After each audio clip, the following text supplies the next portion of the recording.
Amém. Irmãos, o pastor ele tem uma série de responsabilidades. Nós como pastor precisamos cuidar, precisamos exortar, mas uma das nossas responsabilidades e uma das nossas funções é alertar. E nessa manhã, eu quero compartilhar algo com os irmãos que Deus tem, por algum tempo já, alertado o meu coração, e eu gostaria de expandir através disso esse alerta aos irmãos. E esse alerta tem a ver com o diabo.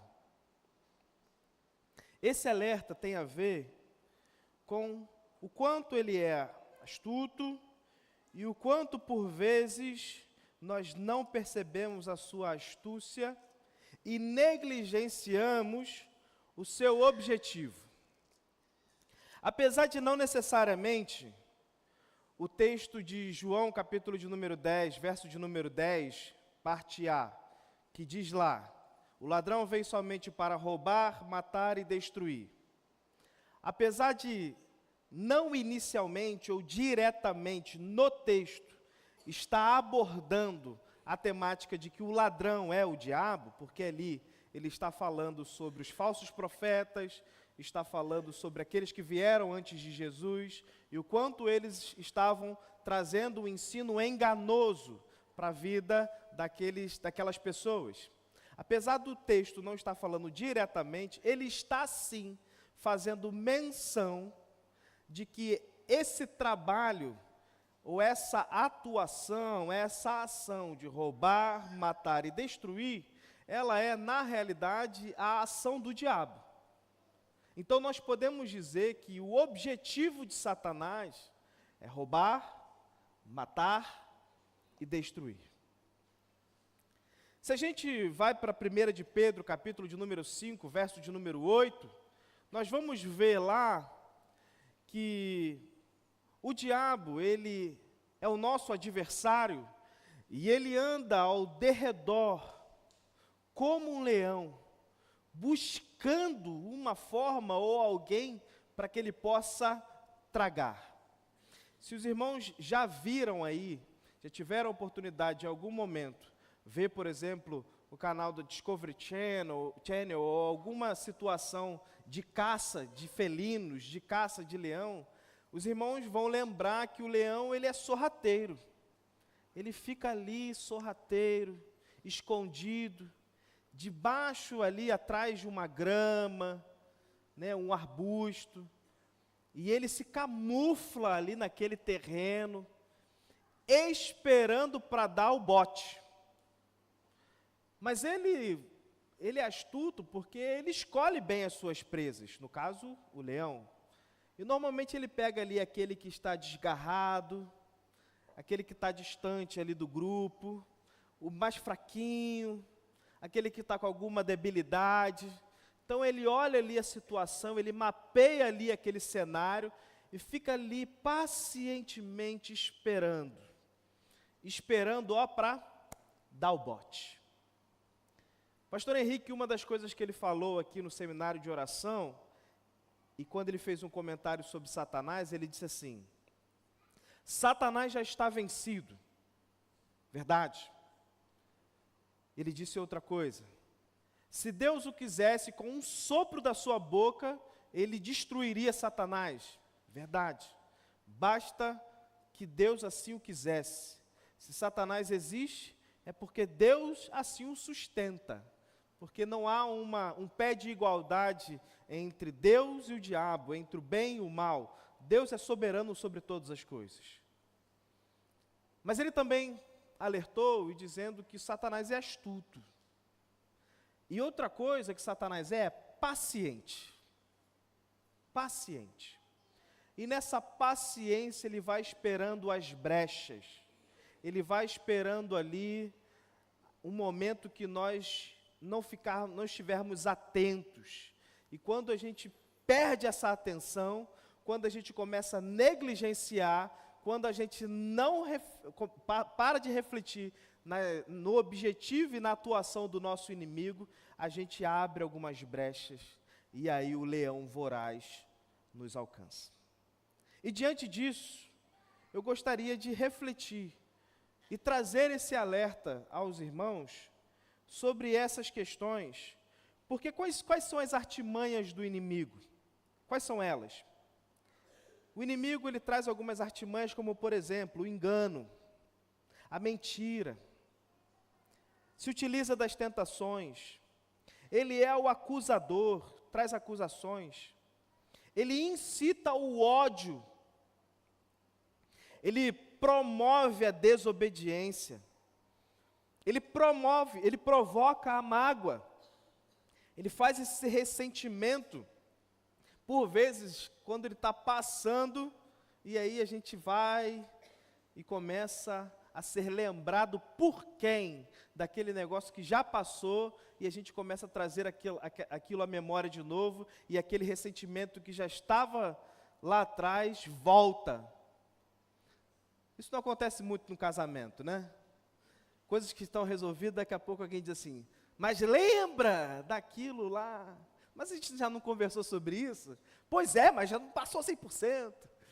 E a gente traz algumas coisas à memória. Quem é que provoca isso? Será que é o Espírito Santo de Deus? Não, não é. Não é.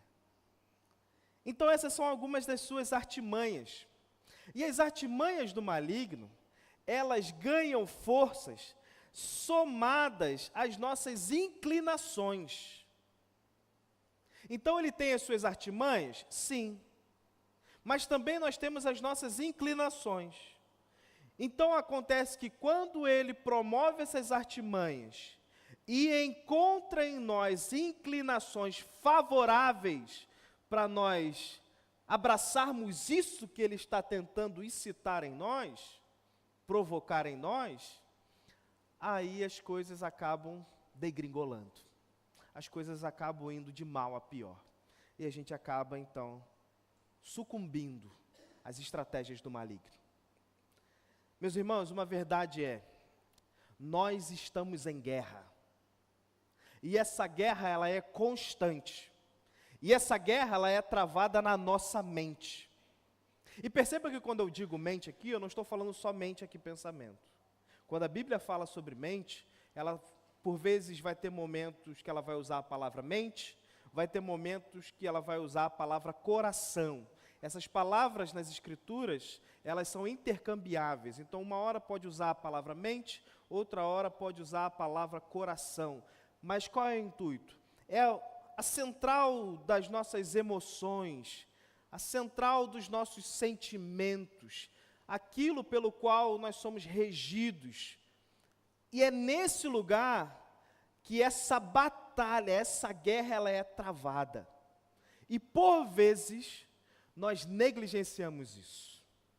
E achamos que essa batalha é externa, achamos que essas batalhas elas se dão por outros caminhos, mas na realidade o foco de Satanás é alcançar o nosso coração, a nossa mente.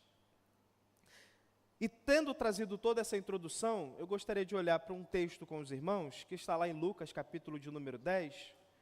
Lucas, capítulo de número 10, nós vamos ler do verso 17 ao verso 20. Lucas, capítulo 10, nós vamos ler o verso 17 ao verso 20.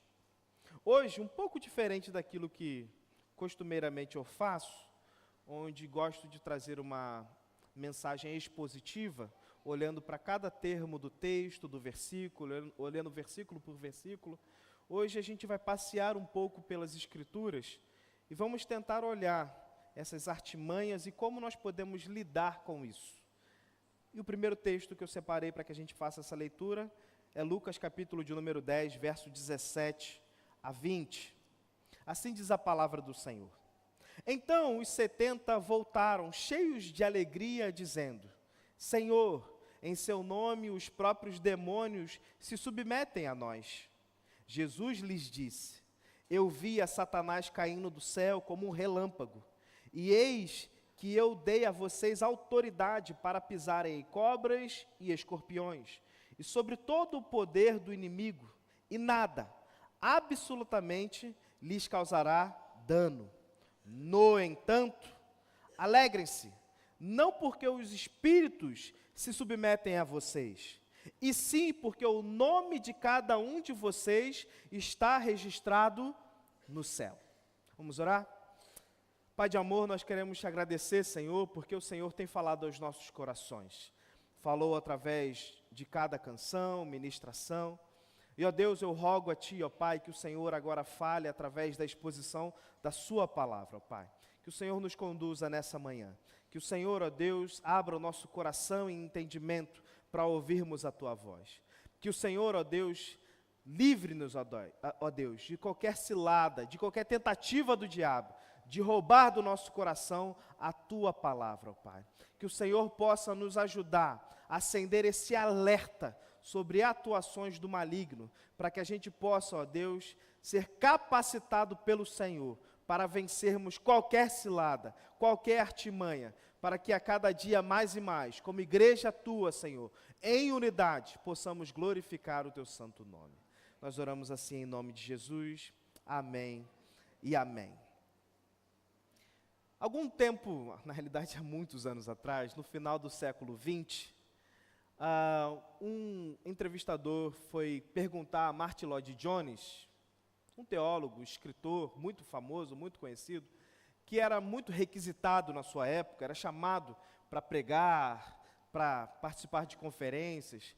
Tem uma série, uma gama de livros que ele escreveu, Martyn Lloyd-Jones, mas no final da sua vida, ele já debilitado com as suas dificuldades, um entrevistador vira-se para ele e pergunta: Martyn, ou doutor Martyn, como é que você se sente tendo contribuído tanto na vida cristã e agora ter sido escanteado, ter sido colocado na prateleira, onde ninguém te chama mais, onde ninguém te procura mais, onde você não é mais ouvido, onde você não participa mais das conferências, onde você não é mais visto, parece que todos se esqueceram. Bem, com essas palavras não me parecia muito bem um entrevistador, né? Parecia-me um acusador, parecia-me que alguém estava ali naquele momento dando a boca para o próprio diabo, como alguém que diz, como alguém que pudesse dizer: como é que pode, né, doutor Martyn, depois de tanto tempo pregando o evangelho e vivendo para o Senhor, é assim que você acaba? Escanteado? Esquecido? Olha, se Deus trata assim os seus.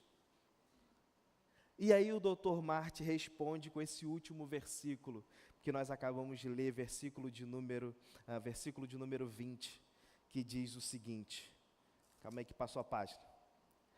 Ele diz: alegre-se, não porque os espíritos ou os demônios se submetem a vocês, e sim porque o nome de cada um de vocês está registrado no céu. E a resposta dele foi: olha, meu querido, eu vivi o meu tempo, combati o bom combate, estou no final da minha carreira, mas a minha alegria não está na quantidade de demônios que eu expulsei, não está nos congressos que participei, não está em quanto eu fui referência para tantas pessoas. A minha alegria está porque o meu nome está escrito no livro da vida. A minha passagem para o céu está garantida. E aqui vai um comentário rápido aqui. A gente que está abrindo mão do céu por aí, né? Quem ouviu, entenda. Primeiro, que é um absurdo. A nossa oração é: perdoe, porque ele não sabe o que ele está dizendo.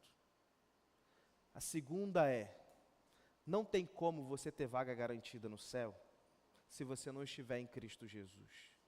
Quem garante a nossa vaga no céu é Cristo Jesus. E essa deve ser a nossa alegria. Diante disso, esse contexto que nós acabamos de ler, ou esse texto que nós acabamos de ler, está no seguinte contexto: Jesus separa 70 e envia esses 70 para pregarem o evangelho. E eles vão pregar o evangelho.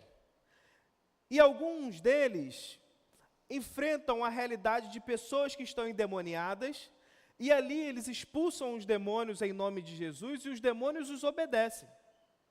E eles voltam alegres, porque na compreensão deles, qual foi a maior alegria, maior felicidade, a coisa mais extraordinária que eles fizeram? A coisa mais extraordinária é que quando eles estiveram diante de alguém endemoniado, eles disseram, saia em nome de Jesus, e aquele demônio obedeceu e saiu.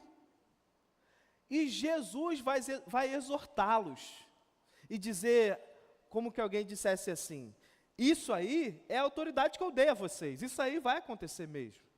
Mas essa não deve ser a motivação da alegria de vocês.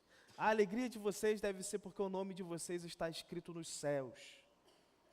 Porque a nossa zona de combate e de guerra não está na exposição, onde nós olhamos situações que visivelmente o demônio está atuando e nós o repreendemos em nome de Jesus e na autoridade de Jesus. A nossa zona de guerra está quando a gente não percebe as artimanhas e as brechas que ele aproveita e se utiliza para trabalhar na nossa mente, no nosso coração. E a gente não percebe, e achando que visualmente, eu digo para alguém, em situação de que esteja endemoniado, saia em nome de Jesus e o demônio sai. Mas eu estou negligenciando a minha vida, ou na minha vida, situações que o demônio está aproveitando, está fazendo com que de alguma forma ele esteja incitando o meu ou o seu coração, mas visualmente está tudo bem. Aliás, Mateus capítulo de número 7, vai dizer lá, nem todo aquele que me diz Senhor, Senhor, entrará no reino dos céus. Muitos naquele dia me dirão, Senhor, em teu nome nós profetizamos, Senhor, em teu nome nós fizemos milagres, Senhor, em teu nome nós expulsamos demônio, no qual eu lhe direi, afastai-vos de mim, ou apartai-vos de mim, eu nunca vos conheci. Não são as questões visuais que vão definir ou determinar se somos ou não do Senhor, ou se estamos ou não vencendo as artimanhas e a cilada e as ciladas do inimigo, mas são muitas vezes essa zona de guerra que há em nosso coração e nossa mente, que nós vamos deixando essas brechas serem abertas e ele vai se aproveitando de cada uma delas. Nesse contexto, os 70 voltam animados, voltam dizendo, nós tivemos uma semana maravilhosa, tivemos um dia maravilhoso, pregamos o Evangelho e nos ouviram. Declaramos para que o demônio saia e ele saiu. Mas há momentos que nós temos as nossas dificuldades espirituais. Se os irmãos voltarem, uma única página, no capítulo de número 9, na realidade, no caso, na minha, que são 2 páginas. No capítulo de número 9, vamos dar uma olhada no verso 1 e 2, depois a gente pula para o verso 38 a 40. Lucas capítulo de número 9, verso 1 e 2, diz assim, ó, tendo Jesus convocado os 12, deu-lhes poder e autoridade sobre todos os demônios e para curar doenças. Também os enviou a pregar o reino de Deus e a curar os enfermos. Então, aquilo que aconteceu no capítulo de número 10, com os 70, no capítulo 9 aconteceu com os 12, com os discípulos, apóstolos de Jesus mais próximos, ok? Agora vá, no mesmo capítulo de número 9, vá para o verso 38 em diante.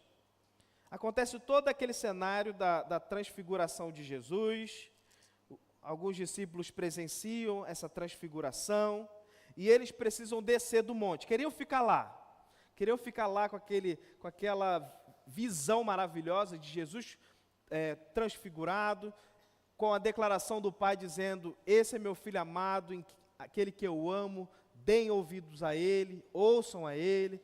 Estão vendo lá Elias e Moisés confirmando e dando testemunho de que Jesus é o Filho de Deus, coisa maravilhosa, mas eles precisam descer do monte. E quando eles descem do monte, lá embaixo tem o quê? Tem um menino endemoniado. Aí o pai, no dia seguinte, chega até Jesus, e diz assim no versículo 38, e eis que do meio da multidão surgiu um homem dizendo em alta voz, mestre, peço que o Senhor olhe o meu filho, porque é o único que tem. Um espírito se apodera dele, de repente o menino grita, e o espírito convulsiona até espumar, e dificilmente o deixa depois de o ter maltratado. Pedi aos seus discípulos que o expulsassem, mas eles não puderam. No versículo 1 e 2, Jesus não tinha dado autoridade a eles para expulsarem demônios? Mas aqui eles não puderam. Mesmo as pessoas que receberam de Jesus a autoridade para expulsar demônios, aqui eles não puderam. Não vou entrar no termo do porquê não puderam aqui, porque aí é uma outra mensagem, mas só queria alertar essa situação de que aquilo que é visual não necessariamente define qual é a maior estratégia de Satanás. A maior estratégia de Satanás é alcançar os nossos corações e as nossas mentes. Essa é a maior estratégia de Satanás. É como se Jesus estivesse falando para eles: olha, vocês tiveram uma boa semana, vocês pregaram e foram ouvidos, vocês expulsaram demônios e eles obedeceram, mas vai ter semanas que não vão ser tão boas. Vai ter semanas que vocês vão pregar e não vão ouvir vocês. Vai ter semanas que vocês vão estar com algum tipo de debilidade ou fraqueza, ou desânimo, e você não vai ser tão poderoso assim para lidar com as atuações visíveis de Satanás. E quando você tiver essa semana ruim, não se alegre com isso, com a sua performance.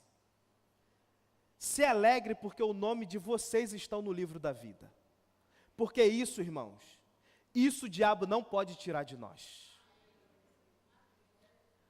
Nós somos instáveis, por vezes, mais do que deveríamos ser, verdade. Mas há algo que ele não pode roubar de nós. Ele não pode roubar de nós a nossa salvação. Mas por vezes, nós temos permitido que ele roube de nós a alegria da nossa salvação. E quando nós permitimos isso, isso é um complicador. Pergunta, por que isso é tão importante? Porque diante de uma realidade, Jesus gostava disso, né? O cenário é de alegria, felicidade, eles voltam animados, estão animados, e Jesus baixa a bola deles. Jesus, pregamos, Jesus, expulsamos demônios. Ah, é? Então, não se alegra com isso não. Se alegra com outra coisa. O que isso tem a ver? O que tem a ver a salvação com a alegria deles de expulsar demônios? Por que isso é tão importante?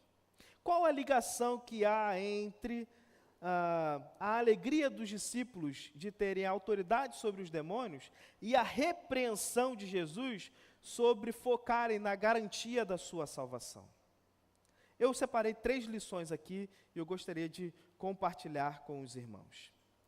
Por que isso tem alguma relação e por que essa resposta de Jesus é de fato tão importante, como assim sempre é aquilo que Jesus diz? Primeiro, porque o diabo, ele quer instigar, incitar o nosso coração.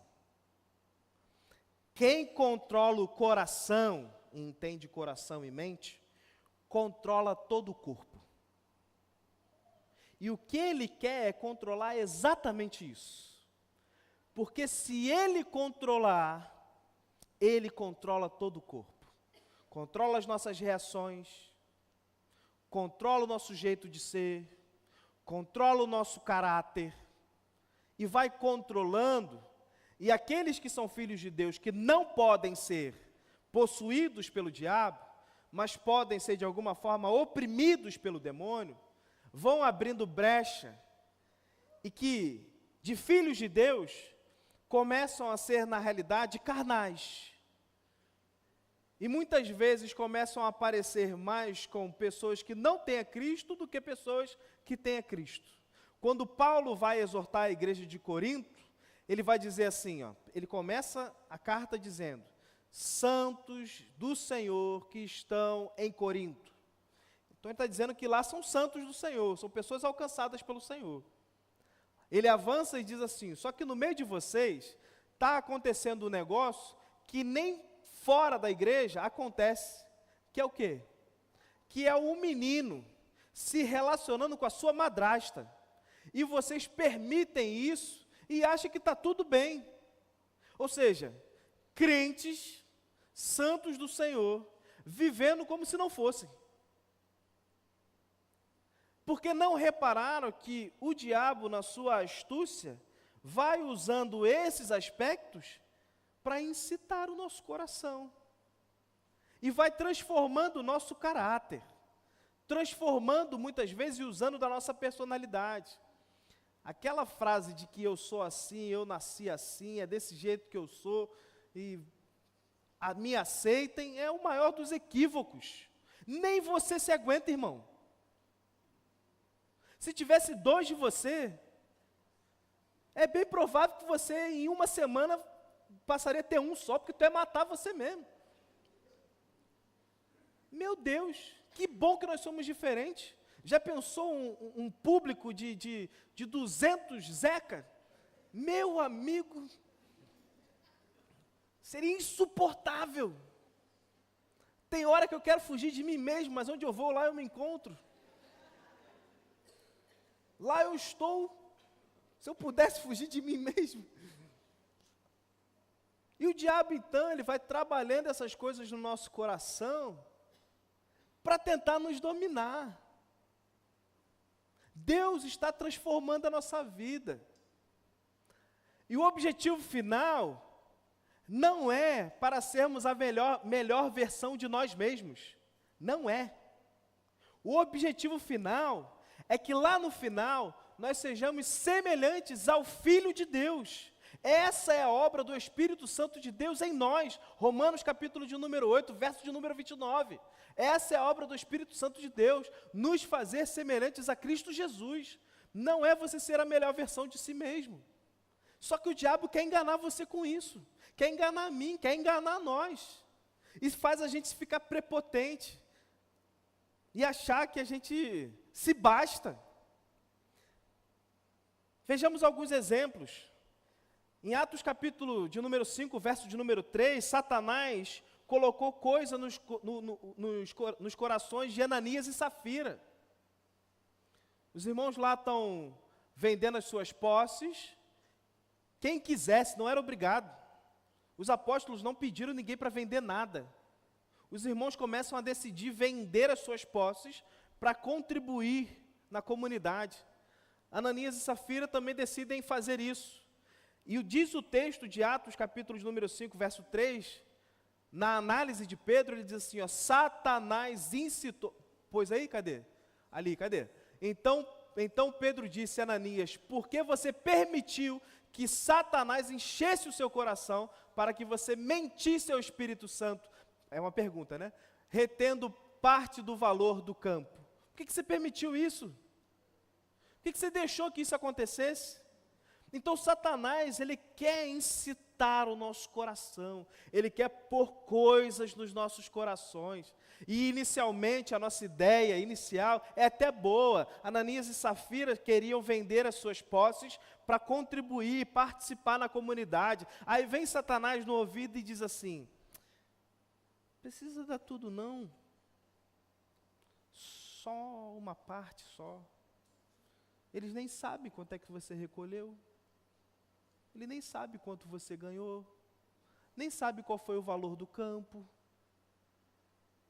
Aí Ananias vai lá para Pedro, Pedro, tudo que eu vendi está aqui. E o Espírito Santo sopra no coração de Pedro e diz, não, tem mentira aí.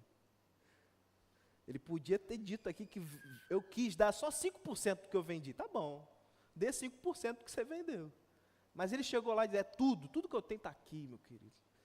E o Espírito Santo revela, diz, não. Aí tem mentira, não está tudo aí não. E quem foi que pôs isso no coração de Ananias e Safira? Foi o diabo. Nós não podemos negligenciar que muitos dos nossos sentimentos, vontades, pensamentos, desejos, perpassam também pelo diabo soprando nos nossos ouvidos, no nosso coração, na nossa mente, coisas como essas. Ah, mas você talvez esteja pensando, mas Ananias e Safira não é um bom exemplo, não. Não é um bom exemplo. Porque tem para mim, pastor, que eu acho que nem Ananias e Safira estão no céu, nem crente eram, não sei, só Deus sabe. Mas vamos dar um exemplo de uma outra pessoa? Homem segundo o coração de Deus? 1 Crônicas, capítulo de número 21, verso de número 11. Pode colocar, por favor?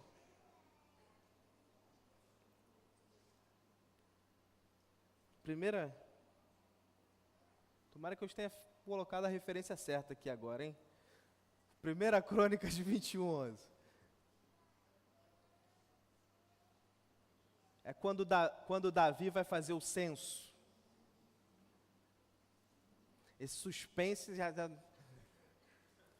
Ah, não deu ruim? Oi? Ah, tá, 21:1. É esse mesmo, ó. Então Satanás se levantou contra Israel e incitou Davi a levantar o censo de Israel. Homem segundo o coração de Deus. Homem segundo o coração de Deus, que teve o seu coração incitado pelo diabo a fazer algo que ele não deveria fazer. Levou ele a uma altivez, a uma soberba. Deixa eu aqui contemplar tudo que eu fiz. Deixa eu contemplar o meu reino. Quem foi que ofertou isso para Jesus no deserto? Se ajoelhado se prostrares, eu te darei todas essas coisas. Foi o diabo. Quem promete as coisas assim é o diabo. Quem promete reinos assim é o diabo. Foi isso que Satanás pôs no coração de Davi. Vamos mais um exemplo? Satanás tenta corromper as nossas mentes. Paulo falando sobre isso, lá em 2 Coríntios capítulo 11, verso 3. 2 Coríntios 11, verso 3.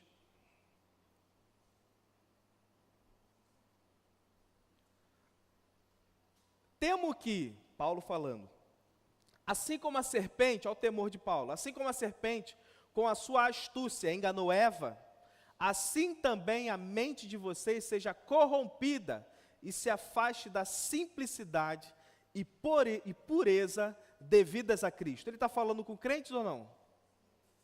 Cristãos ou não? Sim. Ele está falando com cristãos. Ele está falando com gente como a gente. Ele está dizendo, ó, o meu temor é que assim como a Eva, assim como a serpente enganou a Eva, assim também a mente de vocês, a nossa mente, seja corrompida da simplicidade e pureza devidas a Cristo.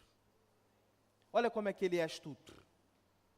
Então, irmãos, o diabo, ele quer incitar o nosso coração. Nós não podemos negligenciar isso.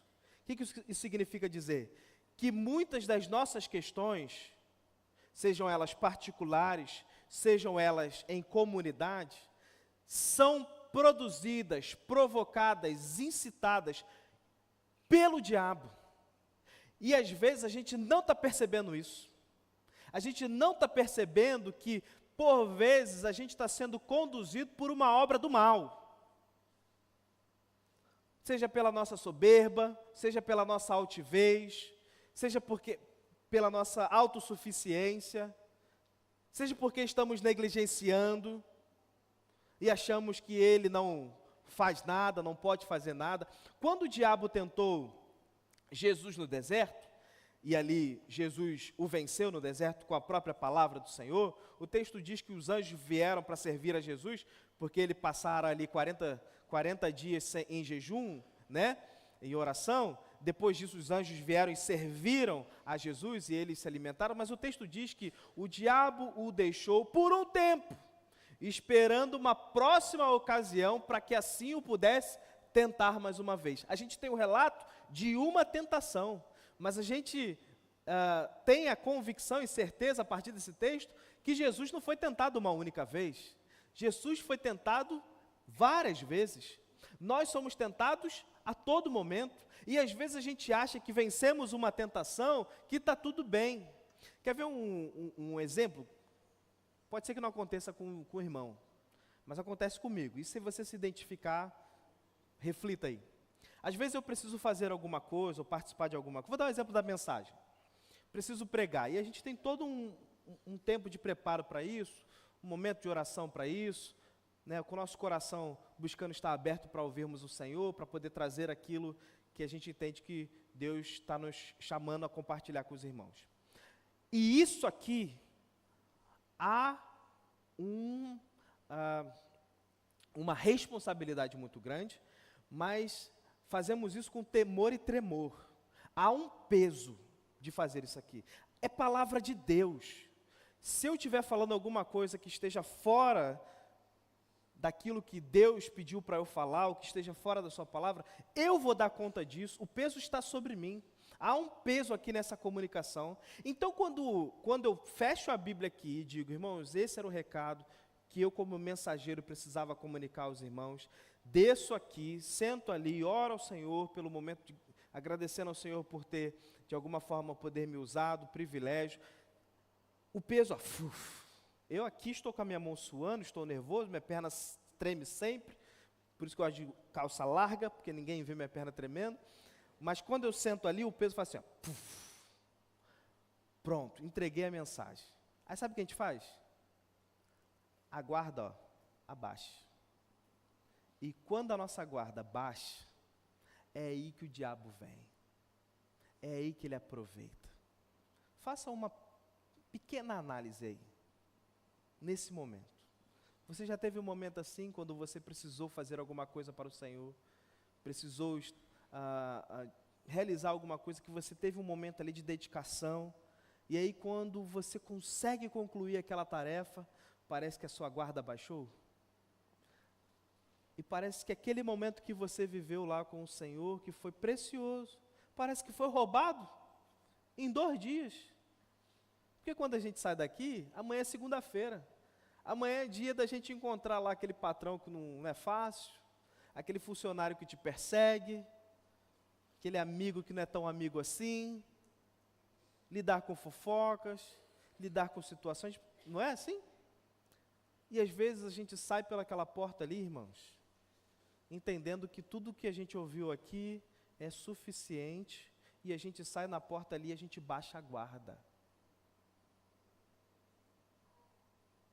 A gente já terminou cultos aqui abençoados. E quando a porta fechou, eu já vi gente se desentender ali do lado de fora.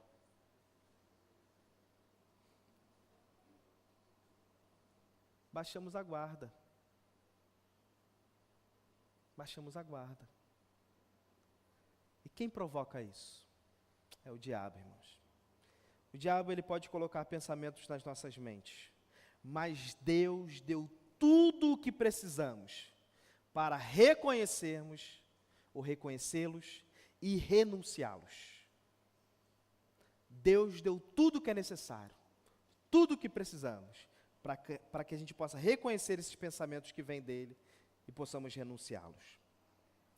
O que devemos colocar em perspectiva aqui? Algumas perguntas, quando alguns pensamentos vierem, façam algumas perguntas, eu vou provocar aqui os irmãos com algumas. Primeira, esse pensamento que estou tendo, aponta para as Escrituras? Isso que estou sentindo, isso que estou pensando, aponta para as Escrituras? Segundo, esse pensamento aponta para a glória de Deus? Terceiro, esse pensamento aponta para o amor que honra a Cristo pelos outros? Isso que estou sentindo pelo outro, que estou pensando em relação ao outro, glorifica a Deus? Quarto, esse pensamento aponta para a pureza e santidade que Deus espera de nós?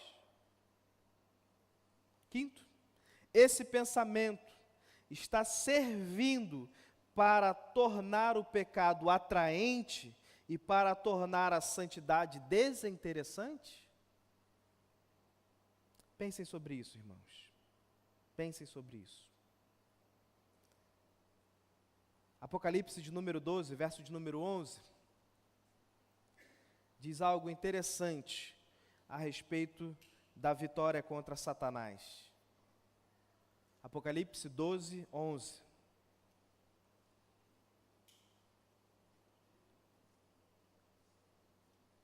Diz assim: eles o venceram, ali o sujeito a ser vencido ali é o diabo, tá? Depois os irmãos Olhem em casa os outros versículos, versículo anterior, versículo posterior.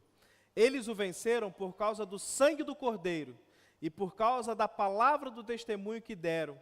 E mesmo diante da morte, não amaram a própria vida. Como é que eles venceram? Pelo sangue do Cordeiro.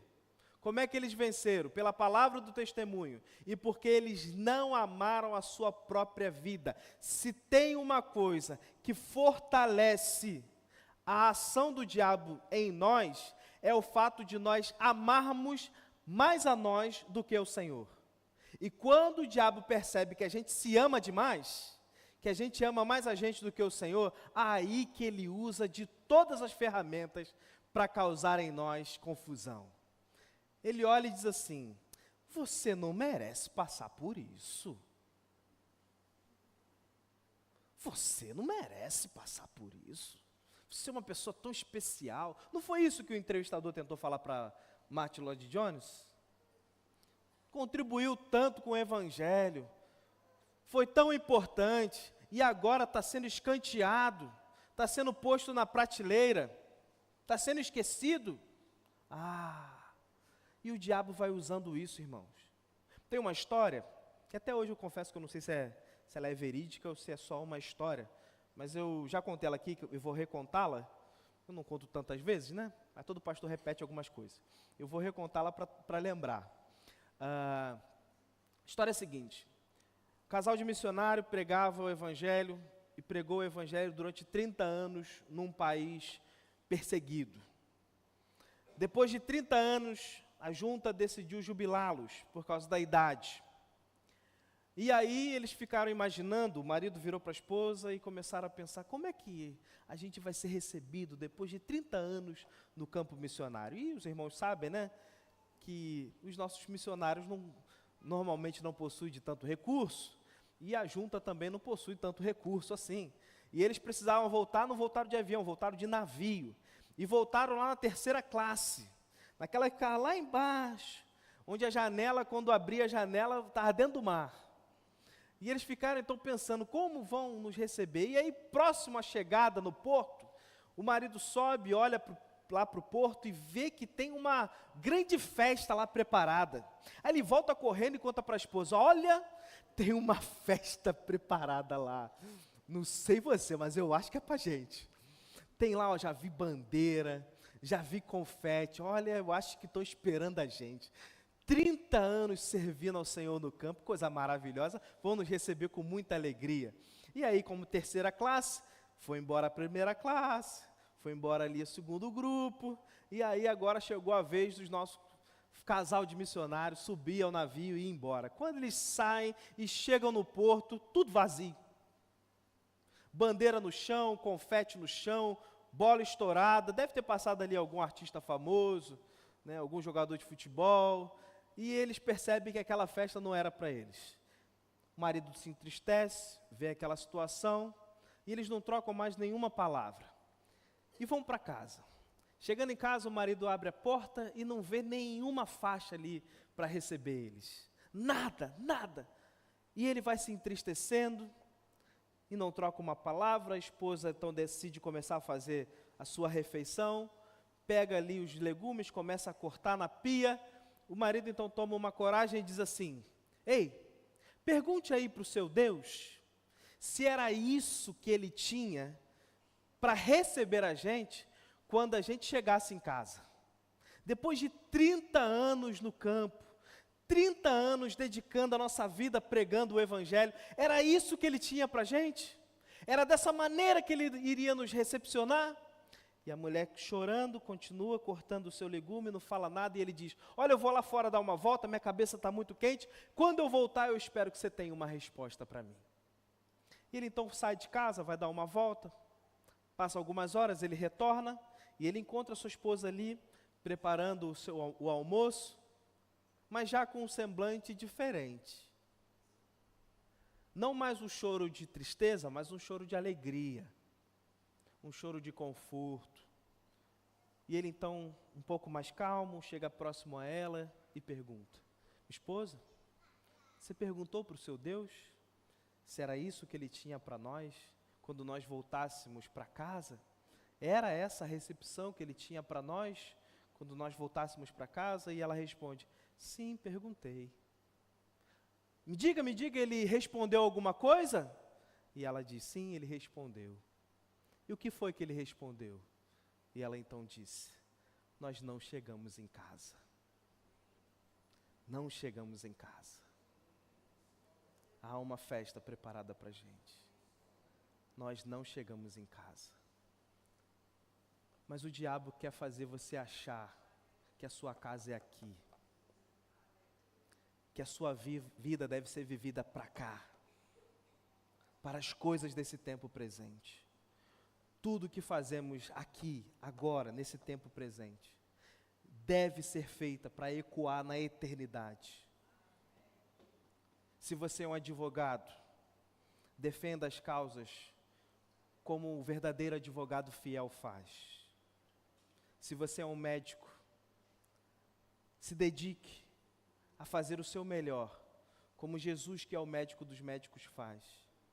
Tudo que nós fazemos, devemos fazer de tal forma que ecoe na eternidade. Se a gente ficar preso simplesmente ao nosso coração e ao amor próprio, que é um dos maiores enganos que a gente pode ter, se a gente ficar preso a isso, o diabo vai ter muita ferramenta para nos ludibriar. Segundo, quando nós nos esquecemos da salvação, somos alvos fáceis. Por isso Jesus alertou os seus discípulos. Não fiquem alegres porque vocês expulsam o demônio e eles obedecem. Fiquem alegres porque vocês têm o nome de vocês escrito nos céus, no livro da vida. Porque vocês são salvos. Porque quando vocês se esquecerem disso, aí então vocês serão alvos fáceis. Efésios capítulo de número 6, verso de número 10 em diante. Efésios capítulo 6, verso de número 10 em diante. Assim diz a palavra do Senhor. Efésios 6, 10.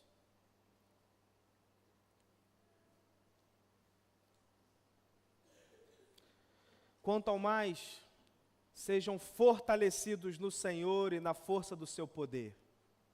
Vistam-se com toda a armadura de Deus para poderem ficar firmes contra as ciladas do diabo. Porque a nossa luta não é contra o sangue e a carne, mas contra os principados e as potestades. Pode ir. Contra os dominadores deste mundo tenebroso, contra as forças espirituais do mal nas regiões celestiais. Por isso, peguem toda a armadura de Deus, para que vocês possam resistir no dia mau, e depois de terem vencido tudo, permanecer inabaláveis. Pode avançar. Portanto, fiquem firmes, cingindo-se com a verdade e vestindo a couraça da justiça. Tenham os pés calçados com a preparação do evangelho da paz, segurando sempre o escudo da fé, com o qual poderão apagar todos os dardos inflamados do maligno. Usem também, aqui eu destaco, usem também o capacete da salvação e a espada do Espírito, que é a palavra de Deus. Olha o que Paulo está dizendo, que na armadura de Deus há um elemento que é muito importante, e o nome dele é capacete da salvação. Capacete fica na cabeça, né, irmão? Para proteger a nossa cabeça, que a Bíblia vai trazer como um aspecto central de sentimentos, emoções, caráter, personalidade. Como é que a gente se protege disso? Salvação. Tendo sempre na nossa mente e nosso coração a salvação. Porque se a gente perde isso de vista, nós nos tornamos alvos fáceis. Quando não usamos o capacete da salvação, estamos abertos a sucumbir às artimanhas do inimigo. E é aqui que ele trabalha. É aí que ele trabalha. A gente se esquece da nossa identidade, quem nós somos do Senhor, a nossa realidade de sermos filhos de Deus, de que temos a garantia da nossa salvação e começamos a focar para as outras coisas. E o diabo começa a trazer o foco para outras coisas, e a gente começa a se esquecer da salvação, e a gente começa a se envolver tanto com as coisas desse tempo presente, a gente se envolve tanto com as coisas terrenas, que a gente se esquece que a gente não é daqui. Nós somos cidadãos celestiais. A nossa pátria, por mais que a gente precise amar e respeitar o Brasil, a Bíblia diz em Hebreus capítulo de número 11, que a nossa pátria é celestial. A nossa pátria é celestial. Mas a gente tem se envolvido tanto com as coisas daqui, desse tempo, que vai ser redimido, vai passar. A gente se envolve tanto com as coisas que vão passar, que a gente se esquece das coisas que são eternas. Eternas. E o diabo se aproveita disso, irmãos. E o diabo se aproveita disso.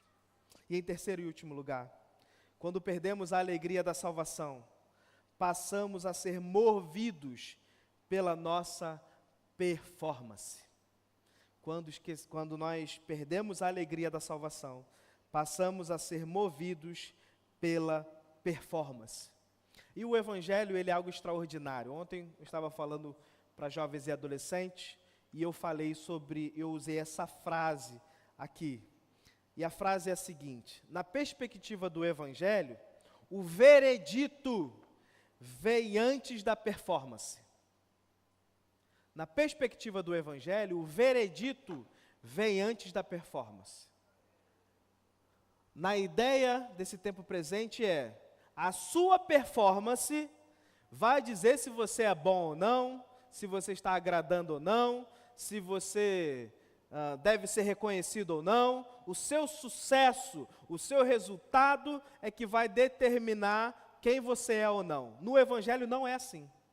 No Evangelho vem Jesus e diz: você é meu filho, você é filho de Deus. E a partir disso, por sermos filhos de Deus, pela misericórdia e graça dele, nossa performance, as nossas ações são transformadas. Porque é a salvação que muda o nosso coração. Irmãos, e aí vai um alerta aqui para nós que somos pais. Nós não podemos cair na asneira de querer tão somente controlar o comportamento dos nossos filhos e perder o coração deles. Por vezes a gente quer controlar comportamento.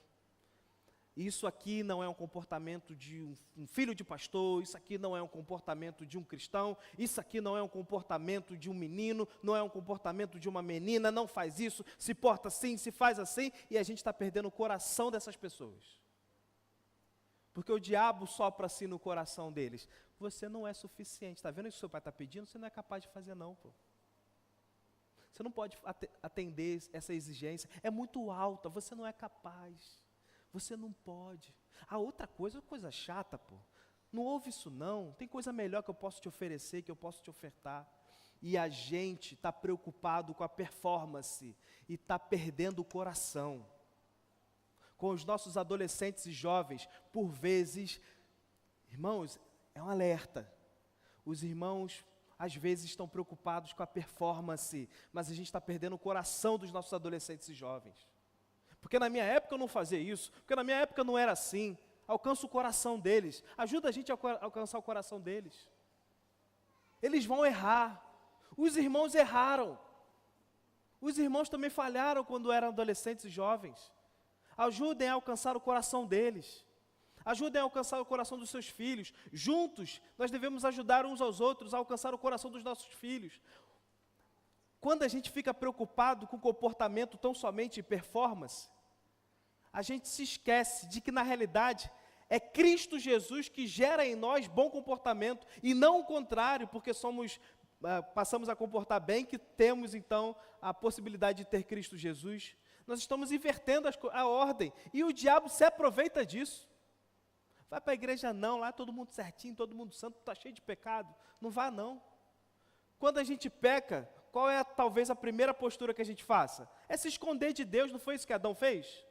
ele pecou e se escondeu de Deus, ele se escondeu daquele que era o único que podia redimi-lo, que era o único que podia transformar a vida dele, que podia perdoar ele, que podia mudar aquela realidade dele. A gente se esconde quando a gente peca, por vezes, e se isola, e se esconde daquele que é o único que pode mudar a nossa realidade. Por que fazemos isso? Porque estamos preocupados com o que o outro vai pensar, com a performance.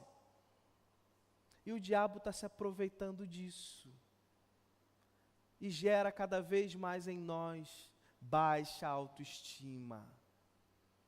E a gente vai vendo pessoas cada vez mais desanimadas, cada vez mais tristes, cada vez mais abatidas, porque a gente está sucumbindo à realidade desse mundo que diz resultado, resultado, resultado, performance, performance, performance, comportamento, comportamento, comportamento, e a gente vai perdendo o nosso coração. Ontem lá, junto comigo, falou o pastor Marcelo Beltrão, que foi daqui, inclusive, né, pastor Marcelo, muitos o conhecem, e ele diz assim, às vezes a gente faz um congresso e foi bom, foi top. A primeira coisa que a gente ouve é, ano que vem tem que ser melhor. Aí bota um peso nas nossas costas, de que no ano que vem tem que fazer um negócio melhor ainda. Irmãos, isso acontece com a nossa vida. Quantos de nós fizemos alguma coisa? Não, o próximo tem que ser melhor ainda.